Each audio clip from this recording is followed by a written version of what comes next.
Hey guys, welcome to the In the Game Room podcast. This is going to be a 1 hour special audio only from a Historicon.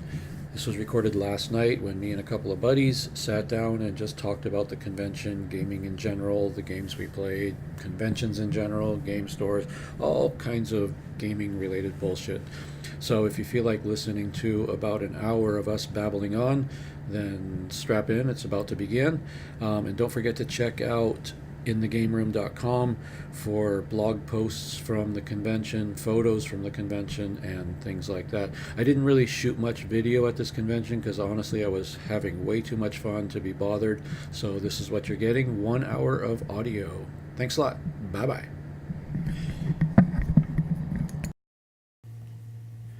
Hello and welcome to the In the Game Room podcast. This is audio episode number 34, I think. I am at Historicon, and you guys may remember back in February when I was at Orcon, we did about 1 hour bullshit session with Mike and Jim, and they are here in Pennsylvania with me. Hello, guys. Hey. Hello again. So we just did, well, it's Saturday night. We're leaving tomorrow, so we're kind of done. So we did Historicon. Thoughts, ideas? Well, I had actually a really, really good time. A lot of great events, a lot of great people.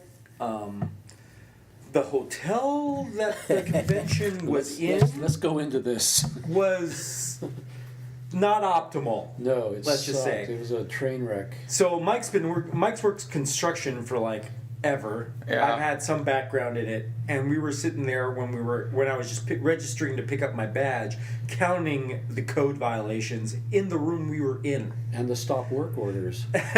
Yeah. I think it's funny. It's funny too if you actually look online at the reviews of the hotel itself. You know, people constantly complain about how that it's been under renovation for at this point years. So. Which is handy. There's a big sign up front that says open during renovation, which is good because thank God for that. It looks like it's about ready to be torn down. Yeah, it looks like a dumpster fire. Actually, the coolest part of the entire location was basically this barn area they had behind the hotel proper, right in front of the golf course, where they had the vendor room. Yeah. And that was actually a really nice space. I think that used to be like indoor tennis courts at one time. Oh, I see. But it's nice. That was nice. And in spite of all this shit talking the hotel, it was a great convention. Yeah. And the aforementioned vendor room was really well supplied. A lot of great terrain and models there. A lot of really good demos. You guys played a demo in there? We did. What do you call it? Disposable Heroes. Disposable Heroes. And we got a demo from the author, and that was kind of cool. Yeah.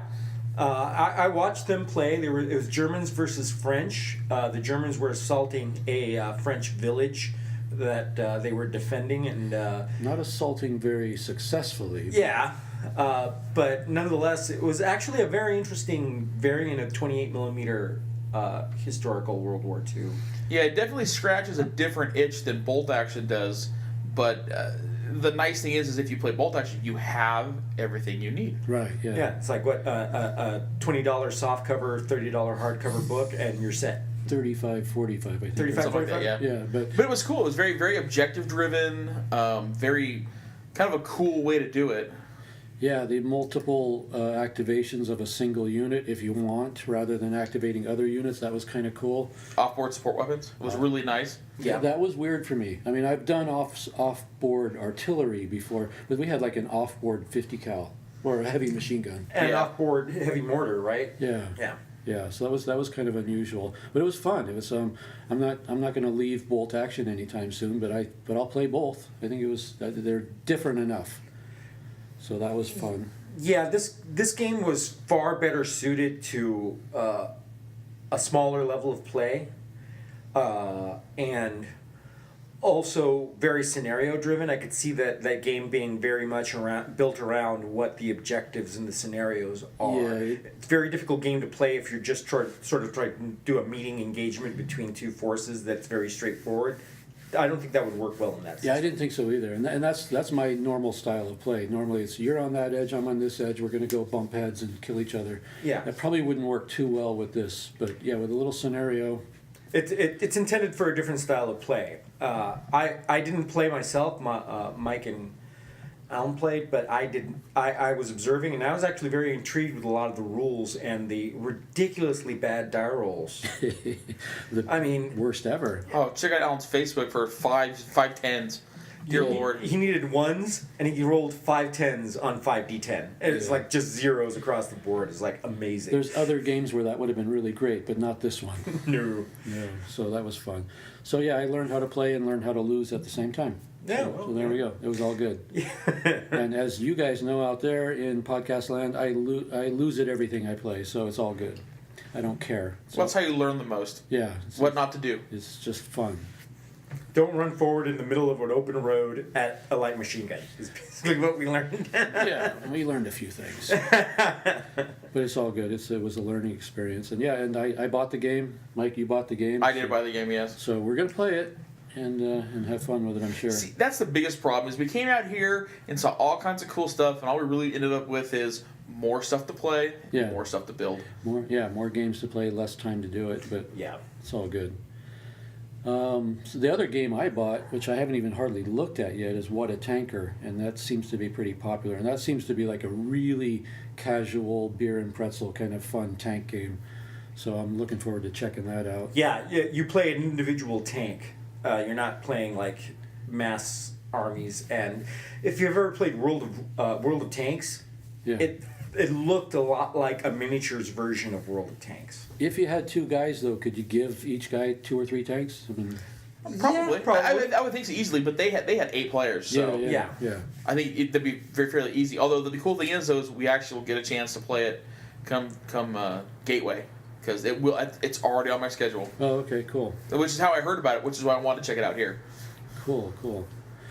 And so you guys played a big naval thing today, Harpoon, huh? Yep, Harpoon, which is actually that game has been around for a very long time. I originally played Harpoon back in, I would say, the late 90s at a place called All-Star Games in West Covina, where we played a large engagement with a couple of carriers and some attendant ships, and we learned the power of the Phoenix missile on an F-14. It's a really fun game. It's very chart intensive and very hyper realistic. All different weapon systems and electronics and tech levels are all very well represented. It's a high level of detail game, but very entertaining. We had a great time playing the game we were in. It was Iranians versus Saudi Arabians. Yeah, Iranians were running supplies to the Yemeni rebels, and Saudis had to stop them. And the best part was, in the beginning, was all hidden deployment. You were hidden amongst commercial traffic in the Gulf. And so it became a whole lot of, spot them. It was great. Yeah, we sent out helos to try to identify the enemy, and once we did, we started firing Harpoon missiles at each other. It was really fun. The event was run by the designers of the game. They were actually playtesting the latest version of it that should be coming out soon. But it's definitely something that both Mike and I are probably going to pick up. I guess that's one of the advantages of coming to a bigger event like this. You got the author of the game there, or authors or whatever. When we got our demo of Disposable Heroes, we got the author doing it. It wasn't just some salesperson or rep or whatever. And not only that, is what actually drew us to look for the game is they have a much better, or a great seminar type thing here they put on. They call it the War College, and the designers actually gave a talk today about some of, because it's kind of like a living rule book where they update stuff because they add all the new tech every so often, and he was talking about the upcoming rule changes in a big talk today, and that kind of like, oh hey, that's like a great thing to go play. Found the game today at 2:00, and well, and that goes to illustrate what the challenge is to these quote unquote modern historical games. And the fact that the pace of technology goes on in the modern age, so it has to constantly be updated to make sure that it keeps up with the tech curve. And these guys do a great job of researching these things and trying to represent them as accurately as they can. So we had Harpoon missiles, we had Exocet missiles. The Iranians had an Iranian knockoff of a Chinese knockoff. Yeah. And you said in their next version they're going to bring in drones and UAVs. And Drones stuff and like that. UAVs and that kind of stuff. So it'll be cutting edge tech on That's the new cool. version. So it's great. That's cool. And the guys are all super cool. Yeah, super cool, very informative. It was Mike, myself, and this other younger gentleman, must have been like 14 to 16. Super fun kid, really intelligent, bright, asked great questions, was willing to play along and actually give suggestions on tactics, and he was just super fun to play with. I could tell that there was one or two people on the other side that were a little frustrated with a couple of things, just because at the get-go things didn't really kind of go their way. Yeah. But they were still having fun. Too bad. But yeah, that shit happens. It's a fucking dice game. That's what happens. You shake hands at the end, you say good game, everybody had a good time. Yeah. The thing that impressed me really about that game was the scale of it. I mean, the physical scale. That table had to be 10 feet across and 20 feet long, probably. And the miniatures were, I don't even know what scale they were, like 1/6000. 6,000s. They were super tiny. Well, not only that, but we were all playing frigates and lower. I mean, I actually commanded 3 PT boats. 2 PGGs. Yeah. Patrol boats. So, not only was the scale small, but the ships we were using were super small. Yeah, but at the same time, though, at some when I fired up the frigate's radar, if it was a medium-sized ship, I could theoretically spot you at 100 nautical miles, which is just over 10 feet. Yeah. That's cool. I like big scales like that. And it's hyper realistic, so their ranges are at least what's non-classified. So let's go there. Right. Yeah.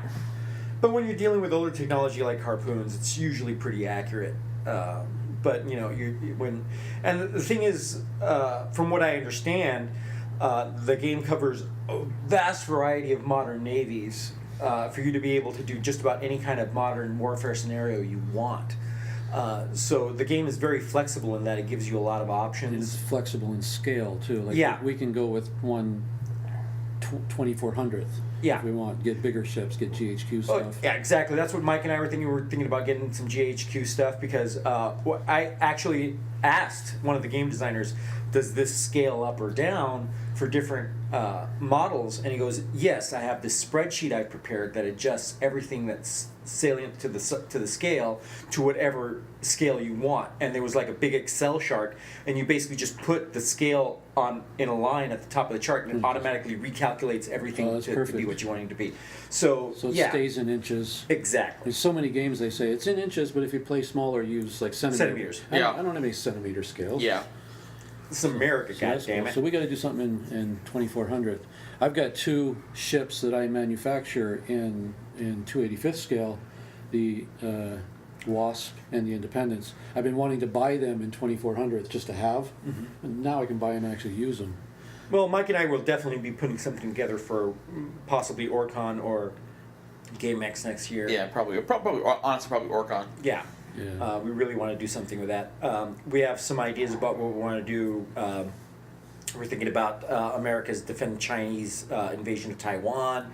We were talking about Korean Peninsula, and I was also sort of knocking around the idea of doing a Falklands game and doing one session with naval engagement, and doing one session with micro armor. Okay. As sort of like a mini campaign over a couple of days. Well, that'd be cool.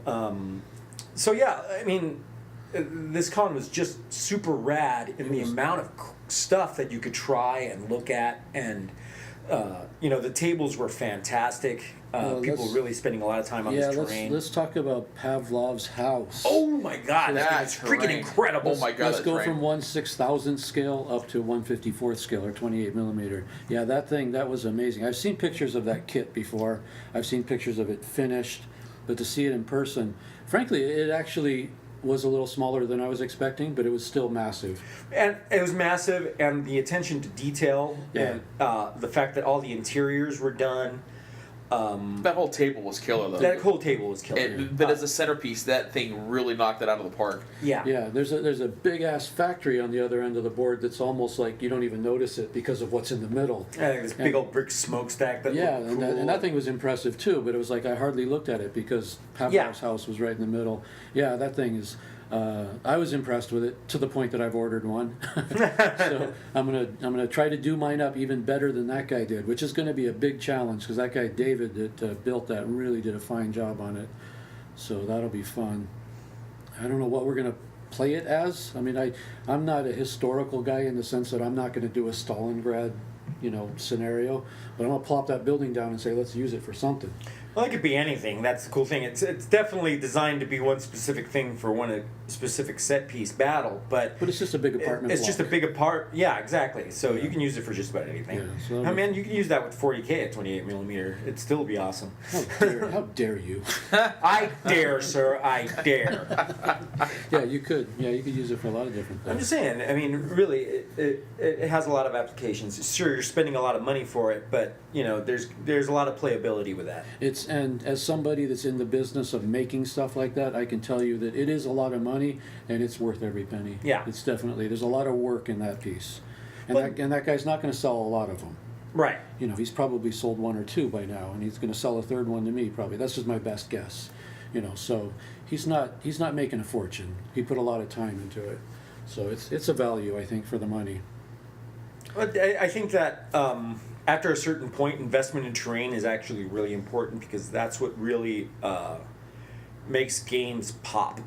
I think a lot of people don't really when you're a gamer and you just go to your local game store and just sort of pull terrain off the game store shelf, and you're not really used to running stuff like in your garage or living room and you don't do your own terrain, it's one thing. But when you really want to put something together, like for a convention game, or you want to have you and your friends have a game club that works out of one place, having a lot of really good terrain not only makes things a lot more vivid as far as you becoming more involved in the narrative of the actual game, but also allows you a lot of different options for tactical challenges. Because terrain and cover actually is an incredibly important part to most miniatures games. Huge, yeah. And if you don't have enough terrain and cover in these things, it just turns into a really boring checkers game of just who moves first, who gets in range, shoots a lot, wash, rinse, repeat. But when you have some maneuver and some tact to it, it really adds another dimension to the game that I really enjoy. I think terrain is very important also for promoting the hobby.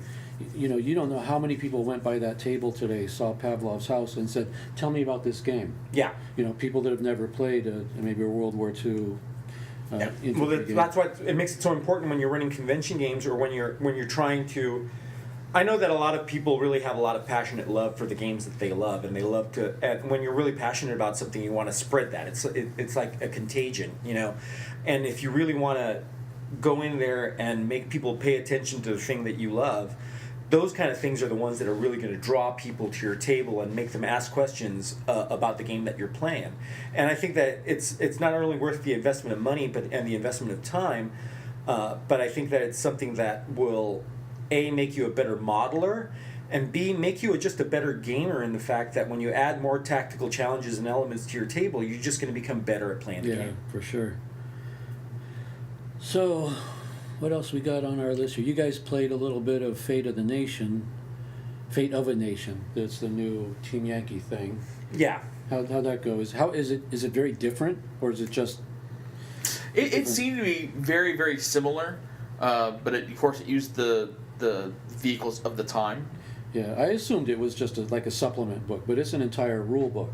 Yeah, it was. Well, because they've done that, and what they did is they've essentially gone through, because they had Flames of War, they have a Vietnam version, they had Fate of a Nation, they've got a couple other ones that they've done, and now they've gone through and kind of like redone them a little bit. It's a little more, very similar to Team Yankee. You have the cards, all the stats, which are super convenient, but it has all the stuff. It has a really good feel of it. And again, these guys made a really fantastic looking table.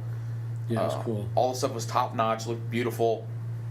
And not only that, but the game has a lot of polish. That's what really strikes me about Team Yankee and all of its derivatives, is that the game has a lot of depth in the rule base, but all of this information is presented to you in such a simple fashion on those data cards and in the way that the game plays in general, just because the armor penetration is just really easy to calculate and very intuitive. it's just a really fun, easy game that you can throw down a couple of tanks and play a real beer and pretzel sort of game kind of easily, or you can just make a larger set piece game that's a lot more challenging and do it with the same rule set without any real type of problem whatsoever. It's a good set of rules that basically kind of apply to these games now. Because honestly, when I used to teach Team Yankee at the con, it was super easy. Yeah. Couple turns, you knew exactly what was going on, how it was all going to work. It was. You start adding aircraft and artillery and stuff like that, and it just fits in seamlessly because all the rules are very uniform in the way that they work. Although artillery templates tend to be a little funky. The thing that I really liked about the way that they did this particular game was the size of the table again, because that table had to be like about 8 by 12 or something. Yeah, maybe. something like that. It was huge. Oh, at least, And yeah. I've seen people play with that many vehicles on like a 4 by 4 table, and it just looks like a fucking parking lot. It looks like a cluster F. And, yeah. And this one looked. I mean, still things were bunched together, but that might have just been the player not spreading out. There were the way that the table was set up. There was a whole bunch of trenches and stuff, and there were some choke points, and inside those choke points there were objectives. So it would seem like there was a lot of cluster around an area, and it wasn't really part of the game mechanic. It was actually part of the objective in the scenario. Okay. It just worked out that way. But it did look good having a big ass board like that. Yeah, it sure did. Well, Team Yankee does, because that's the big thing is there's the ranges aren't right for the scale, but the scale looks super cool. And the models look super cool. Yeah, exactly. It looks really, really great, but you just need space. That's why Team Yankee needs to be played in 6mm. End of conversation. Well, exactly. Well, no, not even competition. That's exactly why I bought a bunch of GHQ Micro Armor stuff from you. And I will be following the same route because I really like the game, but I just thought it was a little bit for the scale of game that I would want to play in that. I mean, talking company versus company at the very least, or it just. You don't even have to change the ranges. Everything just works really well in 6mm. Everything just feels realistic. The models aren't as pretty looking on the table, but playability-wise, I don't know. A well-painted Micro Armor model still looks pretty damn good. Still pretty good, yeah. But yeah, I look forward to playing some 6mm Team Yankee in the future. I'm really looking forward. You'd probably drag me into that. Probably. Yeah, right. twist that arm. Yeah. I just want a bunch of A10s. That's that can be arranged. Makes me happy. Yeah, that's what got me into Team Yankee. Go, look, they've got A10s. All right. Yeah, Carriers and A10s got me into that. Yeah, they're only $12 each. How many you want? At least a dozen. Yeah, we played 40K, so $12. Yeah, that's nothing. a deal. Yeah. And you guys get the special price anyways. It's all good. What else? We played Check Your Six too. Oh yeah, that's right. I forgot about that. Check Your Six was a lot. Again, great GM, and we luckily enough we were playing with some of the designers or people. I don't think they wrote their own books for it because we had a guy who did that for us at Historicon, but they were definitely designers, which is why they didn't know the rules very well.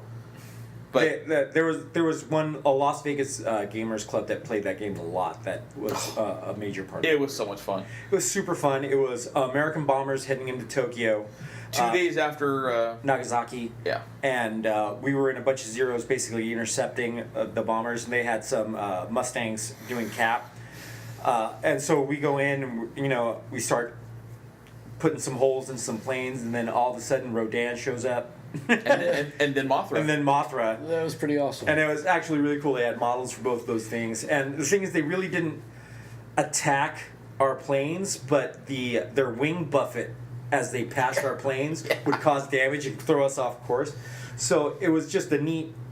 It was like adding a weather element to the game instead of an extra combat. Cool. And it took the hardcore serious edge off the game and just made it more fun. Exactly. It made it a fun, entertaining sort of like lark. And it's probably going to piss off some real historical nuts and rivet counters, but but we got a nice long play at the game with rules. It was bombers and fighters and all the rules, and then towards the very end, all the weirdness happened. So silly. So you get both. Because honestly, and that was great because everybody was still having fun. Now we just have different fun. We had 5 turns of straight up Check Your Six. More than that. Yeah, Was it? It was a lot more than that. The little beasties probably came in just about the time some people were starting to get a little like, oh, we've been doing this for 2 hours now.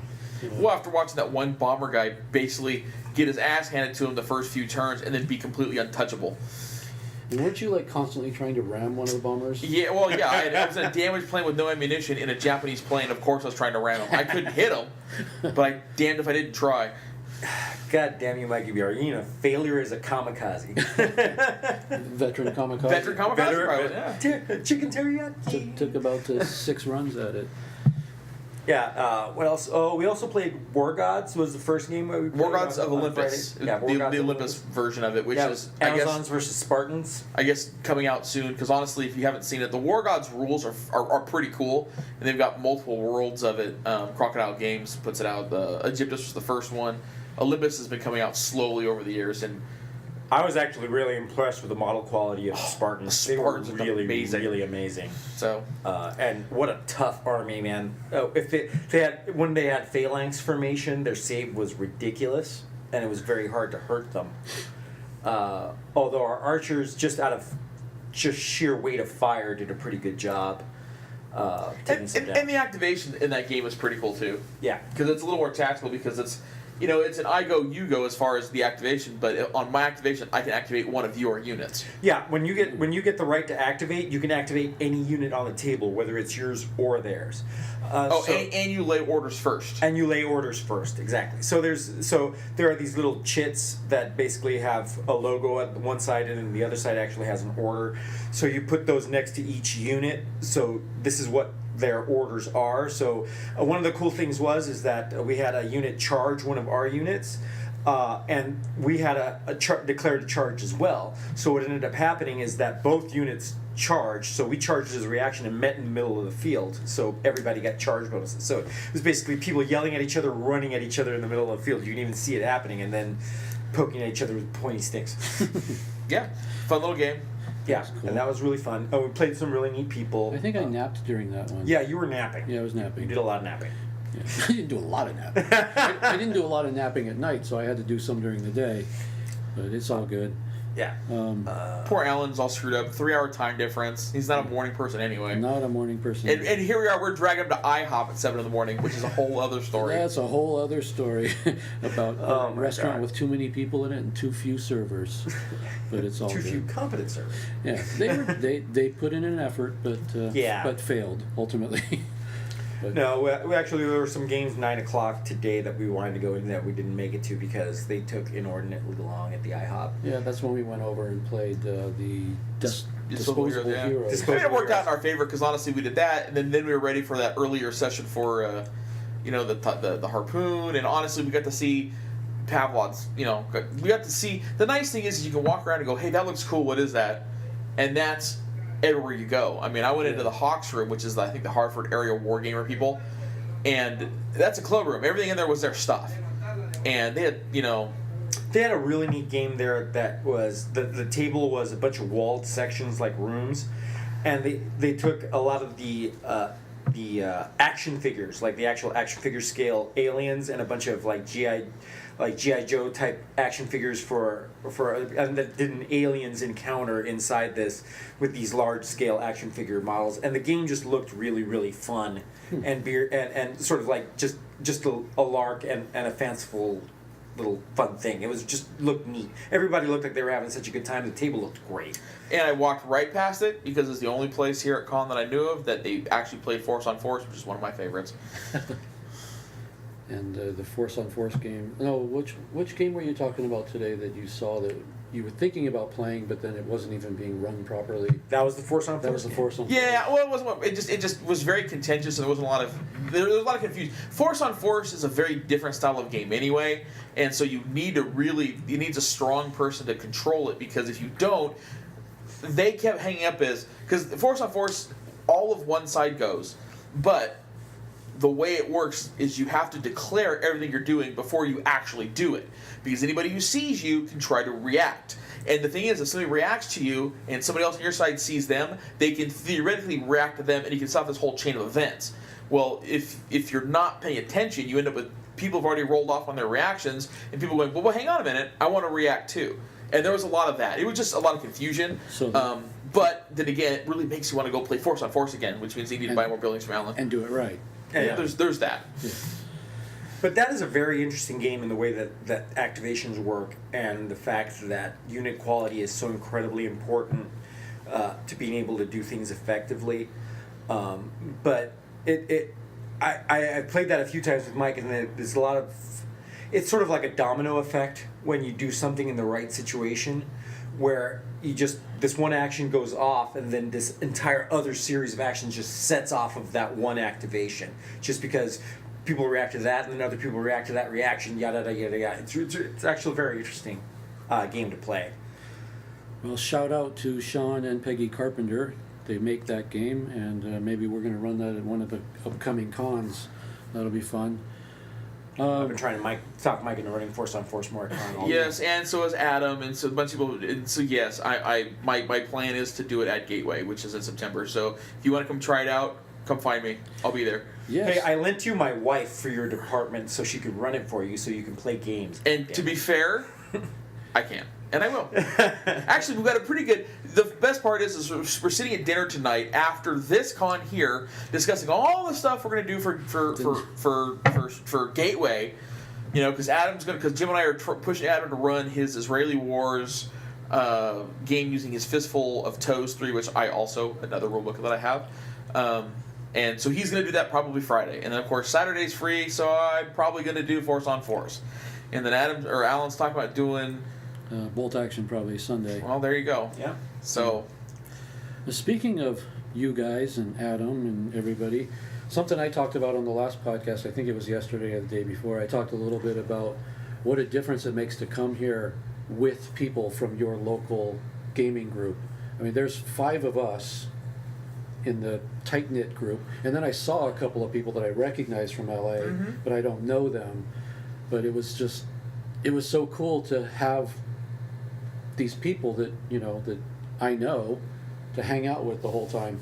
So I was mentioning today about how sometimes when I travel out of state to a convention, by Saturday I'm ready to go home. Yeah, you've seen everything you want to see. You've talked to everyone you want to talk to. I've talked to the people I need to talk to. I've handed out cards. I've shaken hands and spent all the money. And I've done everything I'm going to do. And it's like, okay, I'm done with this. But now it's like I could use an extra day or two. Well, it's been fun. Well, when you go by yourself, it's sort of like a business trip, isn't it? It's work. Yeah, it's work. And here, it's just straight up entertainment. Yeah. Because I didn't get any work done. I hope people back home aren't listening. I handed out a few cards, handed out some of our cool dice with our logo on it, and shook a few hands and stuff like that, but not like I normally do. I wasn't pushing, But the thing is, you were recognized here. People knew you, and they said they bought your stuff, and you actually went to the flea market, and some of your assembled terrain was there for sale. I'm practically royalty in this industry. In my mind. In your... Hey, it's got to start somewhere. Yeah. Exactly. Yeah. But, it's good to know that people are recognizing your work and utilizing your products, and coming out to here. It's got to make you feel really good. That it really does. It's gratifying. So the stuff goes out the door, and I never see it again usually, but it's nice to come here, come to any con and say, hey, that's mine. I did that. I personally envy the fact that you can... rest your head on the fact that there are a whole bunch of people out there getting so much enjoyment out of your product, and it's bringing so much joy and people together. And one of the great things about gaming is that it brings people together. So having people around you that are part of that are friends of yours, people that the people that you game with, it changes the experience completely, because then it becomes more of a social construct in that you're there not only to represent GC Mini, but to enjoy yourself as a person and as a gamer, and you got to do that, or else you're going to burn yourself out. But back to the point of, going out with your buddies, gaming and stuff. We do this thing once a month where we try to get together and play games and stuff back home. Yeah. And Spoon events, or Society for the Preservation of Odd Old Nerds. That's one. Yeah. And that's really cool, and especially because of where I live. Where I live, that's my once a month escape to my friends, not from my friends. it's like that's when I get to go out and socialize. And then I put on my magnifying glasses, grab a paintbrush, and I put my head down for 4 hours and never talk to anybody. But at least I'm there with people that I care about. You know what? I find that I'm so much more productive when it comes to painting when I'm doing it with a group of people than when I'm trying to do it by myself. Oh, modeling in general is a peer pressure driven thing. Yeah. It's so like, you know what, and that's what it is. That's what I realized by going over to my friends' houses to do this stuff. It's if one of you is painting, it makes all of you want to paint or assemble or something along those lines to where, man, he's being productive, I can be productive. And the nice thing is if you're doing that and you have your friends there you can talk to or whatever, it removes a lot of the sources of distraction that you possibly have. I mean, that was like going to Tim's house, we'd put on Netflix, and it would just be on in the background, and you chat with each other, and you do stuff. And at the end of the day, all of a sudden it's like you got an entire freaking squad completely painted and based, and you don't even know how you did it. But it's done. Exactly. Well, I got all that stuff put together today. All this stuff is primed now. All this stuff is base coated, and it was just like, and you got stuff done. You chatted. You had a good time. You got to watch all of Bob's Burgers, which is the thing that kind of happened. Some good food usually. Yeah, exactly. And the nice thing about the spoon thing is it's a little bit of all of that. I mean, I've gone there and assembled. Alan usually shows up and assembles and or paints. Yep. John has done stuff there. We've had a lot of guys come in and paint their board game pieces. And I ran a role-playing game last time. Last time we played Conan. Yeah. Alan painted. Some of the guys that run the Cool Bean Rat stuff at my con, they were painting their stuff. We were playing Conan. And it was just, everybody had a good time. And we had the food and the beer. John made a great goulash. We were all happy. Yeah, it was good times, man. There was no country music. There was no country music, so I was happy. So, yeah, it's all good. Anything else? We're over a half hour already. That's probably I don't know, man. This was just an amazing con with a bunch of really great people. Got to do it next year. A bunch of really good games. Yeah. Got to do it next year. Yes, and Historicon next year will be in a different location. So there's that. Yes. Also a benefit. Yeah. And I think I've gotten down to the point where I think I'm going to limit my out-of-state cons to probably like 2 or 3. It'll be this one, Adepticon, and maybe some other. I'm not sure. But I think I'm done with Gen Con for a while, that's for sure. I'm not going this year. I'm done with a couple for a while. I've heard that from so many people that are just done with Gen Con. Well, so many people. But I think Gen Con is the gaming equivalent of Comic Con now, where, I mean, look, everybody I know wants to go to Gen Con because that's where all the producers or all the manufacturers are. They've all got some kind of great deal and or something cool. New release or limited edition. Yeah, exactly. There's a reason to go there and see the new stuff and buy stuff there and spend money there, and that's fine. But at the same time, I don't know. I like going to, like, this is weird for me because this is only the second convention that I've been to in a lot of years where I'm not running stuff. I'm not in charge of anything, so I just sat down and played games.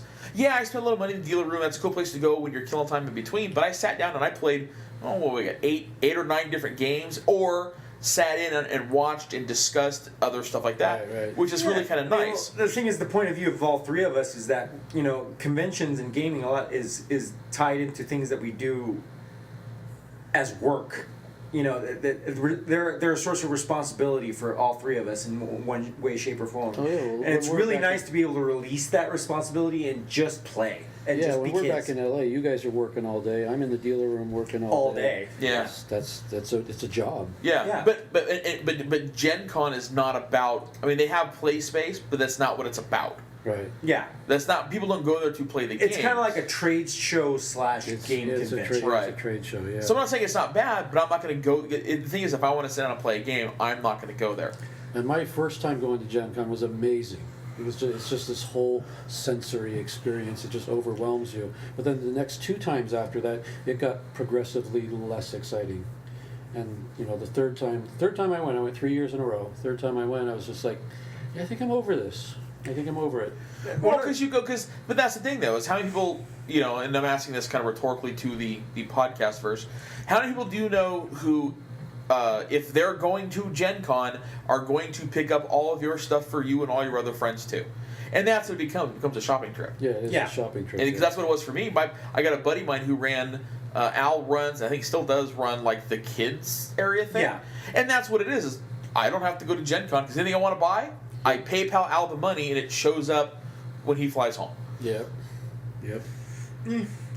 But that said, I want to go to Kingdom Con now, and I want to go to these other places, and there's the West Coast. We're in October. There's the Historical Miniatures Gaming, the HMGS Con that we went to last year. It was a lot of fun because you get to sit down and play a game. I want to do an international show. I want to go to like Salute or something in England. Oh, that'd be great. That would be really. That would be cool. Actually, yeah. there's a Forge World event that goes on in England. That's freaking amazing. Every time I see film coming out of that, it's just awesome. Just the scenery and the terrain and the games that they play there are just really cool. The problem I have with the British or the English, the UK conventions is that there's a convention every weekend somewhere in the UK. Yes, that seems to be, yeah. And therefore, they're usually one-day events.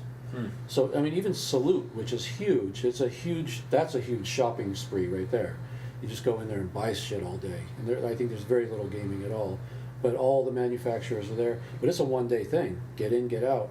And that's a long way to go for a one-day con. Well, you're still in England, and there's plenty of fun things to do there. Well, that's because how many manufacturers like Warlord and Mantic and whatever basically have their own place, attached to their studios, whatever it is, where you can go in there. They're all in Nottingham. Yeah, exactly. Yeah. Which is honestly, that sounds like a great place to go spend a week there. I just spend a week there just to go to the pub/game stores that they have over there. Right, yeah.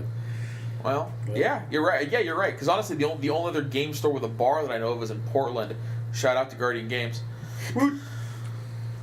But you know what? I think that's a business model that should be reanalyzed in this country because I think that's something that could really make game stores that are fun. Yeah, game stores that are adult oriented and fun. Yeah, because I mean, look, I've got 4 or 5 historical guys. They do historical stuff, and some of them are members of the HMGS, and they play, I don't know, 5-6 miles from my house in Upland, California, all the time, at least once a month.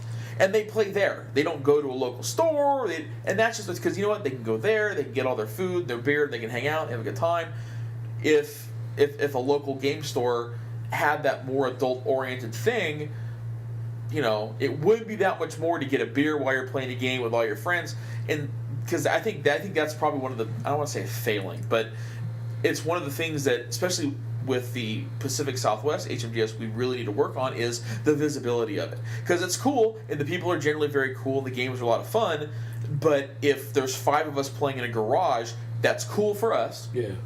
But it doesn't necessarily bring more people into it unless they have to be walking by on the sidewalk. So, If you want to have a beer with your game at a game store, they got to close the store and make it a private thing. Well, the thing about it is, it depends on what you're interested in. If you're interested in just playing your game with only your friends and doing the same thing over and over again, and you enjoy it, that's fine. If you love your hobby and you want to bring more people into it, there are proactive ways of doing that and sharing your passion with other people. And a convention space is one of the primary places you can do that. How many rule books do you own, Mike? You own like hundreds. All of them. and that just comes from the fact that he goes all over the western United States, goes to all these different game stores, interacts with all the people in our convention, comes out to places like this, like Historicon. I mean, he has such a broad foundation of gamer knowledge that, he's sort of the authority of games that I go to. It's like, have you heard of this miniatures game? And odds are he has. In whatever scale or whatever genre, he just has. Yeah, well, one thing I like to do is because I noticed that especially in California, that every store becomes its own community anyway. You need that for a store to survive, and that's understandable, and that's cool, and I get that. But then what develops organically in that community is the games of choice amongst those people varies wildly, even in stores that are relatively close to each other. And I've seen this. Do you end up with this is the 40K store, this is the Bolt Action store, this is the War Machine store? It's usually more than one game, but yeah, there is a certain degree of that, because especially like you go to, so in Sacramento, okay, there's 3 or 4 fairly cool game stores there. One of the best ones, I forget the name at the top of my head, but huge play space, lots of space, and like in Northern California, as far as I know, that's the place where Malifaux still gets played. Okay. But the following there is, the last time I was there, was fairly large, but that was the one place. Everybody else, like Black Diamond, and they've blown it out, and it's not really a thing there anymore. But there, huge, or at least it was, and and I go into these stores, and that's one of the things I ask: what do people play here? What's the thing? Right. Because you find the places where it's like, every game store will get something on the shelves, but whether it leaves or not, it gets sold or not, is a whole different story. Because some places are, Sales of Glory is a game in some stores. It's a fairly popular game. In other places, it's on the 50% rack. It's like, just get it out the door. Well, yeah, it also depends. There's usually like a group of 3 or 4 guys just about in every game store that are really sort of like the central social core of each game store, and they sort of, whatever they sort of gravitate towards, they sort has of like, a huge influence. Has a huge influence. It swings the needle quite a bit, because that's the thing too. Is look at Imperial Outpost Games, which is northern Phoenix area. Yeah, that place is cool. That place is really cool, and it's the one place I know that on a Wednesday night, I think it's Wednesday night, I can go see Dust. They love they play Dust there all the time. Huge games of it all the time. And there's a big game room at this convention. I'm gonna be at that. They store. do Dust here, yeah. I'll be at that store next Monday. Shout out to Imperial Outpost. Yeah, that's a great store too, because and the thing is, it's nice because they stock, a decent amount of stuff. Yeah, a wide variety and a decent amount of each. Some stores get very thin. If they got Bolt Action, they might have 5 or 6 boxes. Yeah. This guy's got a quarter of the wall. He's got a big, huge chunk of it. Yeah. And then he's got his Warhammer and and all this other stuff. But I can't stress this enough to every single gamer I ever meet. If there's a place you go to that provides you space to play, buy your shit through them, please. Yeah. And keep them open. There's a shop in Riverside, GMI. Yep. I've been there a couple of times and played. And, I'm a dealer. I can get anything I want at wholesale. But when I go in that store, I have to buy something. Yeah. I can't just use this table. I've gone in there and said, "Do you rent table space?" He goes, "No. We just like, if you're going to buy something, that's cool." No, Rabbit Captain are cool. They're like, just whatever's open, yours. Whatever's open. And I feel bad. I'm like, I want to give you some money because I'm here taking up oxygen in your store. So, I'll buy a couple of sodas and things like that, or a bottle of paint. Well, just something. Guild House in Bellflower, the Long Beach area, great little store, lots of really good space. We like to go there a lot of times to just either hobby or play a miniatures game. A lot of times when we play our Mech Warrior games, because we do a lot of the Alpha Strike miniatures as part of the role-playing game, we go over there and play. Or a lot of Dresden Files. But I personally have a rule that every time I walk into that store, and if I actually use their space to play, buy something. I'm going to spend $5 per hour I spend there. That's a good rule. Minimum. Yeah. I'm going to spend $5. If I'm there for 4 hours, I'm at least buying $20 worth of product. Oh, I know. We went in there to play 4. We meet there to my first shot at 40K 8th edition. It was like, oh shit, didn't have a tape measure, so I bought 2. All right, I'm one for me, one for you. All right, you know what I need? They had a couple of cool things I got, and just needed to do it. Like I just buy the stuff, support them. Yeah. They're not my local store, but they're nice enough to basically not. I walked in, they go here. Play, and one of the brilliant things that they do too is that because it's hard for a lot of these game stores to keep a lot of things on the shelf, because that inventory that stays there too long becomes basically a detriment to their profits. Oh, a game store can easily have $100,000 on the shelf. On the shelf all the time. There's a place called Game Castle out in Orange County. That was in Orange County. Now that Dice House took. They moved over and pared down, the same kind of owners or something like that? I think it was a lot of the guys who used to work at Game Castle became Dice House, and their seed was a bunch of the stock from Game Castle when they closed. Yeah. I think. Something along those lines. Something along the lines. But the thing is, we'd walk into Game Castle, and this is the place that I called, this is where games go to die. Because it was 2001, and I walked in there and bought all the stuff for Star Frontiers that I didn't buy in the 80s because it was still on their shelves. Yeah. Yeah. And that's well, but at the same time, if you're looking for something old, your local game store might actually have it. But your game store is the warehouse. But more to the point, what the Guild House does is that they offer a pretty good discount if you're willing to wait a few days to get your product. Yeah. Because they will order anything you want, and if it's not on their shelves, they'll just give you 15% off the order. Period. Just for waiting. Yeah, I think the Realm, which is in Brea, there's a lot of stores that are the same thing, and that's the thing. It's like, look, if we just order it for you, yeah, we'll give you a discount. And the thing is, it's nice because it's really no skin off their nose. They're still making some money off of it. They didn't put money out beforehand to let it sit on a shelf. And they're catering to their customers' needs the best way they can. That's basically free money to them because that's a sale they wouldn't normally got because they don't have it. Exactly, and it's their benefit. And To tell you the truth, if it wasn't for the fact that I used their game space, I would just order it on Amazon because it sort of turns into a wash. Because I'm a Prime member, it doesn't really matter. I'll still get it for 15 to 20% off if I look at the right place anyway. But the simple fact of the matter is those people need to eat. They need to keep their business open. And if you want a cool place to play and meet new people that game or just check out new product, please keep these places open, man. They're your bread and butter. It's a hard business to make money in, and I'm probably one of the few online retailers that'll tell you support your local store, damn it, because we need those out there because they're important to the hobby. I can't make any money selling online if there aren't gamers, and it's the stores and the conventions that make gamers. And you're not going to find anybody to play unless you go find new people to get into the hobby. You know, since I've become involved with the convention, especially with the miniatures area, a big part of my mental focus has been the next generation of people. You know, because we were all like that once. We used to have a store that we went to that was very inviting, very... You know, they walk you through a lot of stuff, and they were really cool about it, you know, and then I went to this convention, it was the same thing, and I've noticed, you know, we do have, like, the paint and take area, which we target to anybody who wants to learn how to paint, but primarily at kids, this is the gateway. You grab something, looks cool, you paint it, looks cool, goes in the cabinet, you know, we judge it, whatever, but at the same time, you know, it's like, now, cool, this is, now you got your thing, now here's what we would use it for. These are these games, and the nice thing is if you go to a place like that where you see the range of stuff that's available to you, that's what you're gonna find. You're gonna find something you like. Well, one of the big points that when I came onto the convention was we got to look towards the future. We got to make sure that we cultivate our next generation of attendees. Yeah, replace the dying guys. Yeah, exactly. And one of the comments that I made when I came to Historicon, and no insult to Historicon in any way, but just the demographic of people that you see there was very similar to our demographic like 20 years ago at Strategicon, or 10 years ago. It's probably 10 years. 10 years ago, where it's basically all older white guys. Well, and that's pretty much all you see. Historicon is an old man's club. It's an old man's club. And, well, HMGS is kind of an old man's club. That's what I meant to say, actually. They have a lot of problems trying to bring in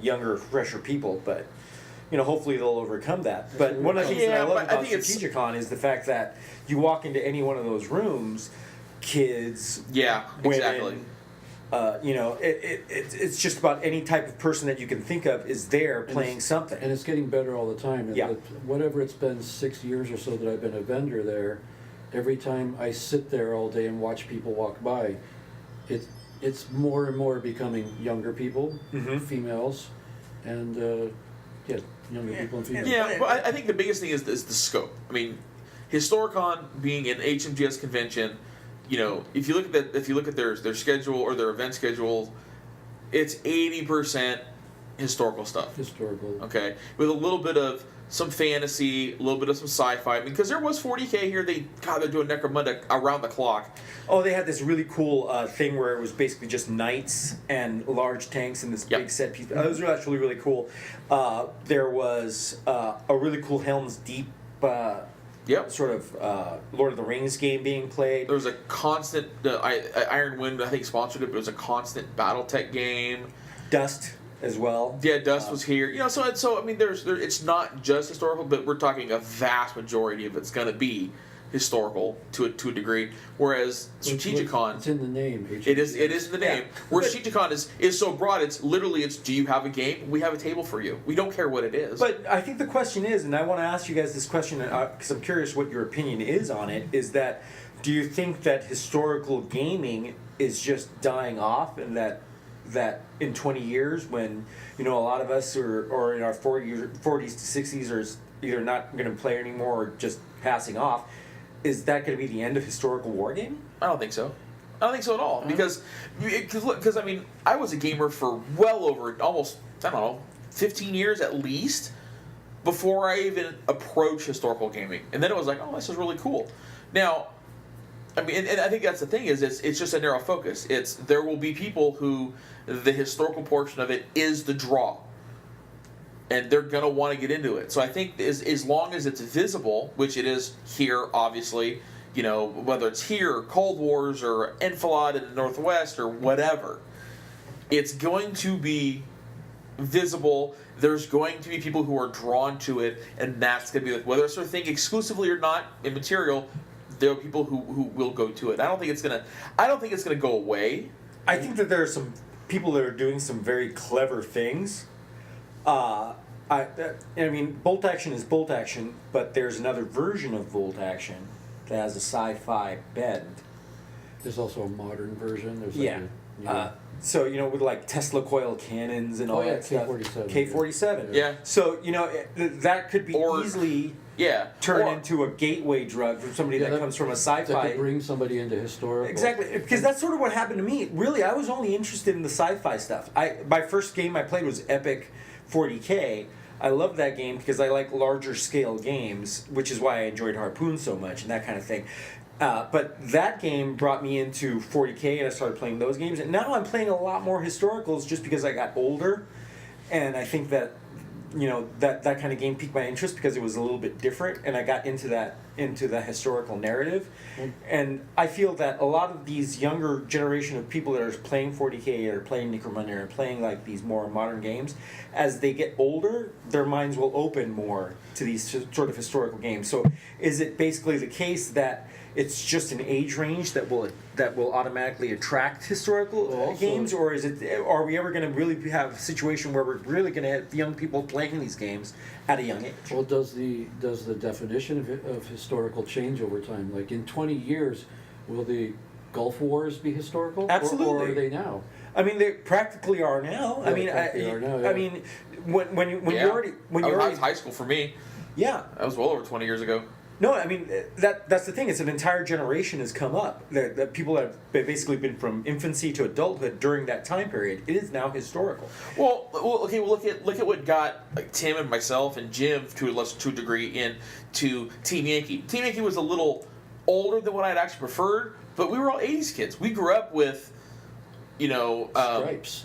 Yeah, exactly. Yes. G.I. Joe, that was basically just sucking the cock of modern military technology. Yeah, pretty much. Or air shows. Of course, my dad was a Marine, so I was raised in a lot of this stuff. But the thing is, though, is we were raised in that. Well, the thing in the glorious celebration of American military technology, which was very 80s. There was a thing about sort of loving that thing back. But it in the also 80s. wasn't used very much. I mean, the thing is, though, is that's the big draw of a game like Harpoon. Harpoon is that essentially is all this technology stuff that's been tons of money has been spent on it, and it's been very prolific in our in our military and our culture for a long time. That it hasn't really been tested like it was in World War II. Was all the technology and the experimentation and the science of the day actually put to use. And developed during. Yeah, exactly. It's kind of amazing. Rocketry developed during World War II. It's kind of amazing that I haven't played Team Yankee yet. I served in the Army during that period, and I served in Europe.